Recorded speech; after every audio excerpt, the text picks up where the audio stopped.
Hello, everybody. Matt here. I'm Chris. With Chris. And I'm Britton. And she's Britton. We're the NolaNerdCast, and this is our review of The Hobbit, Part 1. An unexpected journey. An unexpected trilogy. Yeah, that's more accurate. Yeah, they really padded the shit out of this. Oh, right. man. I was thinking, let's do the compliment sandwich. Something good, something bad, something good. Yeah. Okay. So let's start first with how just gorgeous this film is. Amen. It is. It's ridiculously good looking. It is. It's like the Zoolander of fantasy movies. that could be easily construed as such a backhanded compliment. Yeah, right. It is. Why don't you take that one back? It's ridiculously good looking. It is so beautifully shot, and it makes it. I'm sure it'll once again drive tourism up for New Zealand. Well, you saw the commercial for New Zealand before. It's just Hobbit. Yeah, it's just Lord of the Rings shit. It's like, hey, you can visit the Shire. Yeah, New Zealand. So I'd want pretty. to. Yeah, it looks great. It's the prettiest. You forget that actual nature is that pretty. I know, it's weird. We're so used to CGI worlds, then you actually see how gorgeous the Earth actually is. It's nice. Yeah. Except for storm giants. Those aren't real. Those are CG. CG. So, And what about the 48 frames per second thing? Honestly, do we know who got We 48 did. frames per second? We I did. don't know if we did. I had trouble with the Lord of the Rings Blu-rays because they're too pretty looking that they throw me off when I watch them. This is probably They realistic. they look super fake when I watch them. Huh. And I can't, so that's why I keep my DVDs. I only noticed. I can't even. I only noticed a few times in this movie where it looked off. Like too realistic, Uncanny Valley style? Yeah. Too much detail. Too much detail. There were a couple of occasions, but for the most part, I enjoyed being able to see the individual pores on Thorin's nose. Yeah. No. That was gross. Each individual hair on Bilbo's feet. Shit was high def to the max, yo. I mean, no, it was very...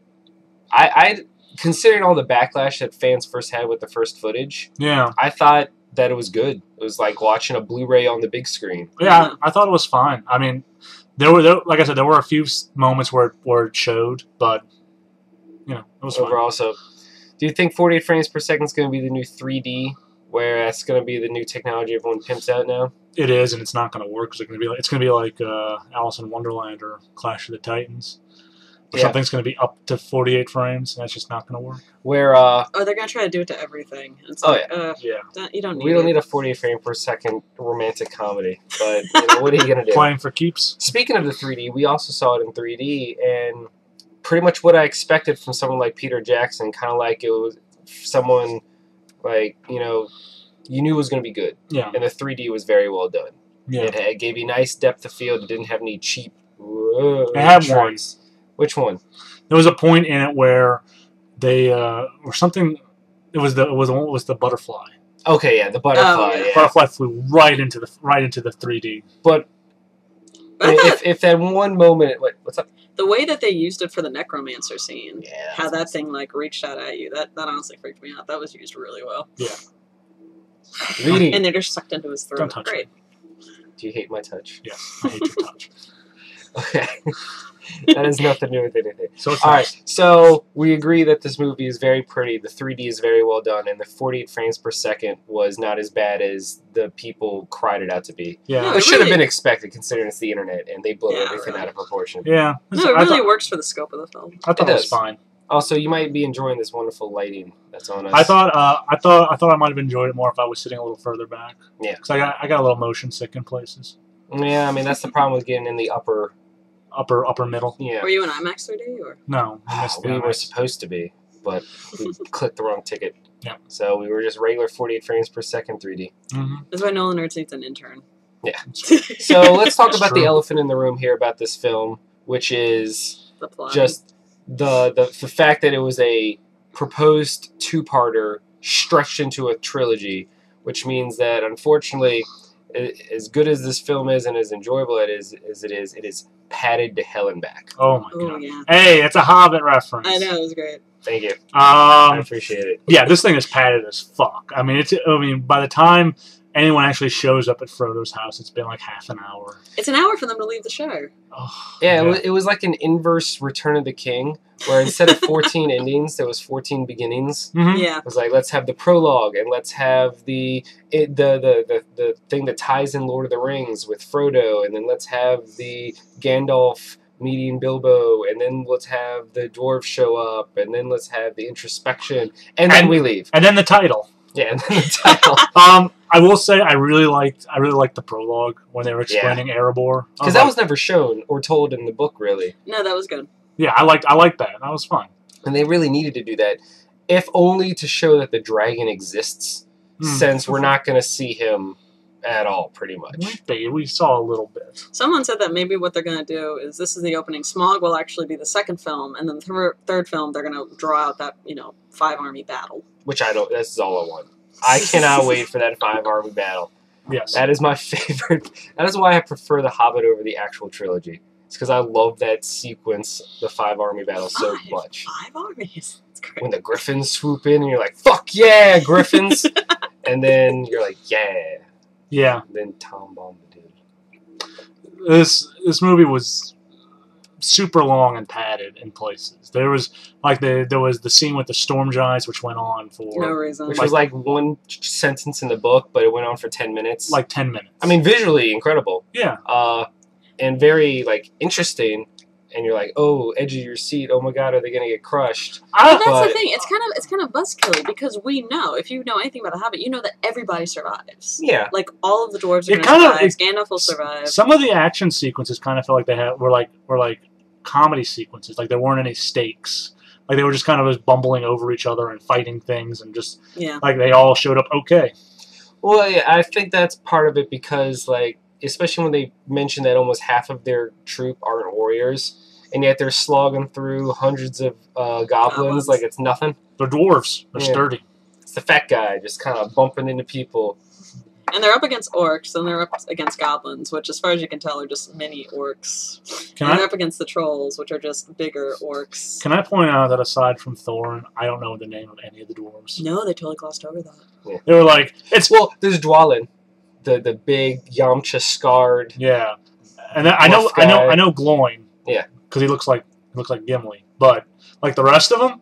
What about the Chris one? Yeah, just like more. I don't know. I don't know his name. Yeah, like it's Bala Dala Dana Sana Thor Thang Thor Thang. Well, I think part of that is each one runs with another one at one point. Like there's Oin and Gloin, and so. And that's the thing. If they wanted to pad the movie, they actually every one of those guys has a backstory. They're all brothers. They all know each other. They could have. I wish they could have gone into that more instead of just more fight sequences. And that's what they did. They went. At least the fight sequences were interesting. Mm-hmm. But let's talk about the big thing is that almost every fight sequence was added into the book, added into the movie, and never existed in the book. Yeah. Some of the stuff was, I don't want to say retcon, but referenced in the appendices of Return of the King. Mm-hmm. But the biggest subplot of this film, which is the albino orc, I think his name is Arzog or Azog or something like that. The Defiler. Yeah. He actually died in the original battle. His grandfather killed him. Mm-hmm. And so that entire subplot does not exist in the book. No, you can tell it. You can tell it doesn't. Yeah. So everything relating to them, in the book, they're never pursued by orcs. No, they're not. Or wargs. I can understand why you put that in there, because it gives it a sense of urgency on their trek. It moves them forward from scene to scene. But as it stands, that is completely filler, basically. Yeah. Everything from the start, where the wargs start attacking them, all the way to the epic finale of the film, which doesn't actually exist in the book. Right. So, I mean, I'm okay with it because it works, but it has to be said that was almost an hour of footage that does not exist. No. And we're going to have to keep coming back to it, which... Because orcs were never... They're not really scary in the sense that the other villains are scary. Because they're basically, they're tinker toys that they put together in the mountain. Right. And, to be introduced to this white one, they're like, oh, he's got an agenda. I'm like, you're going to have to convince me he's not just some random killing machine. But he is. And it works. I like his claw hand. Yeah. His little... The way it's no, his garden hoe hand. Yeah. Visually, though, he was awesome. Yeah. And the fight scenes were very well done. Right. Mm-hmm. But let's see, what else is there? The Martin Freeman. Yeah. Martin Freeman's fantastic. Yes, he is. Yeah. He's very understated in like the way he like plays all these scenes. It's very funny. Like, his reaction shots are perfect. Yes, his reactions and his mannerisms where he'll like say It's basically his Watson, but like with dwarves. It's like his Watson meets the just likableness of his Tim from The Office. I guess. Pretty much, yeah. That's what it is. Okay. That's what I'm sticking with. All right. A weird thing this movie does, though, to extend it, they give it multiple protagonists. So we're not just following Bilbo, we're also following Thorin. And actually Thorin he's doing a lot more than Bilbo is yet, so I'm interested to see how they're gonna... Which to be fair, is because this is essentially the first 6 chapters of a book, and Bilbo hasn't really come into his own yet. But we did get the big scene, which is him and Gollum in the ring. Yes, that was really good. Really? I thought it dragged, because they were just saying there talking. Drag. But to be fair, that is almost pitch perfect what happened in the book. Yeah. Just the game of riddles and his escape with the ring when he finds out what it does. So that's kind of what I hoped that scene would be. That's the thing, because I mean, filmmaking is able to take like static scenes and make them visually more interesting, and so I think the payoff of that was just more seeing Gollum again. No, seeing Andy Serkis do that was amazing again. Yeah, still, he's good times. I wish they would give him an Oscar, but they can't. One day. Is there anything we really hated? Really hated? Yeah. The book is like perfectly structured to be a film because it happens like in 3 acts, like there are 3 definite parts, and so it's screaming to be one film, and extending it to 3, I can tell that they're doing it out of love and they're really taking this opportunity to tell all these great backstories. But just as a film as a whole, I mean, you're gonna be able to cut it down and fit all the necessary plot into one 3-hour period. There's nothing that I really hated. I did think it was a little draggy in places. You mentioned something about it being cartoony. It's very cartoony and kind of musically, and parts where they break out into weird songs and dance numbers. And didn't you like the cartoon as a kid? No. What? No. What? Did you? Never saw it though. It's kind of okay. It's kind of cartoony, and it's a lot like the cartoon actually. It's. I get that it's very whimsical because The Hobbit's a very whimsical book, but they keep like kind of painting this darkness onto it that kind of is a little jarring in places. Yeah. When it does get dark, you're like, oh. Okay. There's a thing. Well, The Hobbit, the book, was a much more lighthearted book than the actual trilogy was. No, definitely. Like, there's not that really dark current with the ring. Yeah, right. it's like, hey, we're dwarves, we're having an adventure, fighting a dragon, and then it's like, oh, by the way, there's a darkness rising in the east, and there's a necromancer. Yeah. You know what drags? Shit's going down. You know what drags it down? It's that scene where the elves and Gandalf are talking.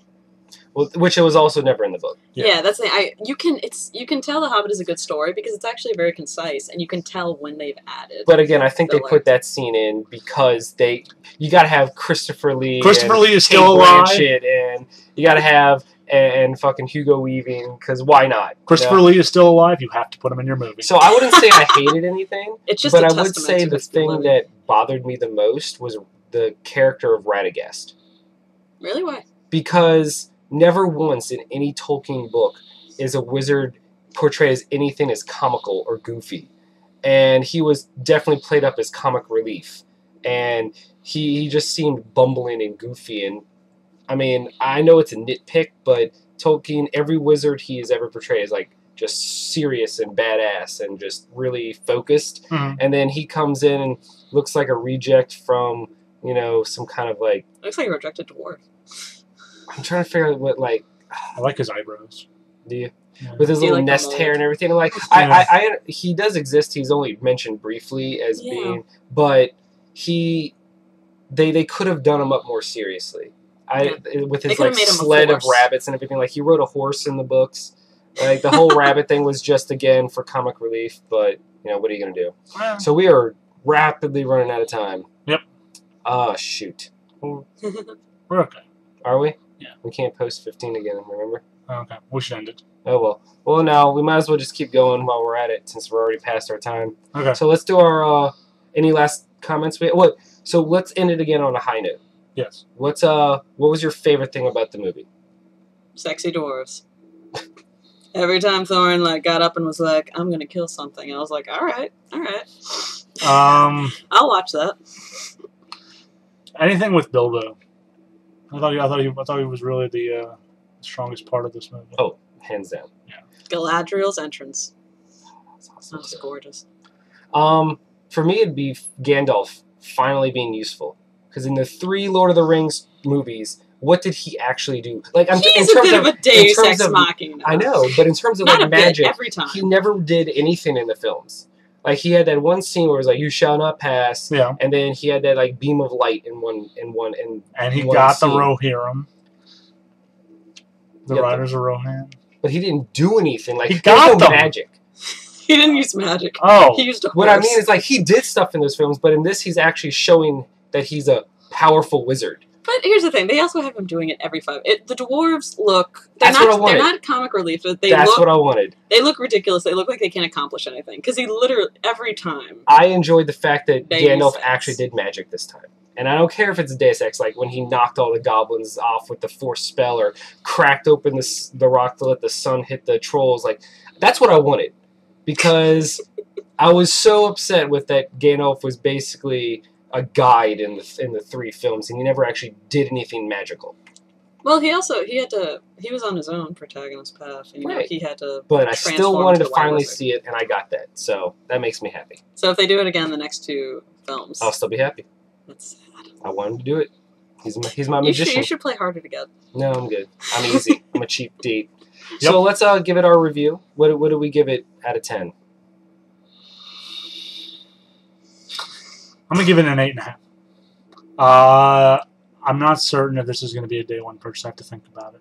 I might wait till the whole thing comes out. See, that's the problem with this kind of movie is that you know it's going to be a trilogy. And it's going to be an extended trilogy. Yeah. Yeah. So do you wait for, like, with the Blu-rays when they came out with the trilogy, and then you waited for the extended trilogy box set to come out? Yeah. So 2015. We'll see. 2016. Yeah. 7. Would you buy it? I that's the thing. I'm a fan of Lord of the Rings, so I'm going to buy it. That's not even up for discussion. But as for I wouldn't want to sit down and watch this film all day. I would sit down and watch the originals for a solid day because they're so well done. I guess it remains to be seen how the other 3 are, because if as a whole it's fantastic, then you might sit down and watch it all. But if this was just on its own, No. Mm. It was just watching this one? no. What I'm saying is, after this trilogy is done, Yeah. like, you would watch this part 1 as part of the trilogy. Yes. Okay, that's. But not by itself. Okay. And I would give this an 8.5. It gets the half point bump down because it's just so padded. And normally I'm okay with long movies as long as the pacing's good, but it just took so long to get started. Yeah. Not to mention we had theater issues that made it even longer. Yeah, we did. So I will buy it, but I've got to decide whether I want to buy them individually or wait for the box set. Yep. So there we go. I'm Matt. I'm Chris. I'm Britton. And we're the NolaNerdCast, and this was our review of Hobbit: An Unexpected Journey. What? Is that what you guys do now? No, it's not. That's what this guy does.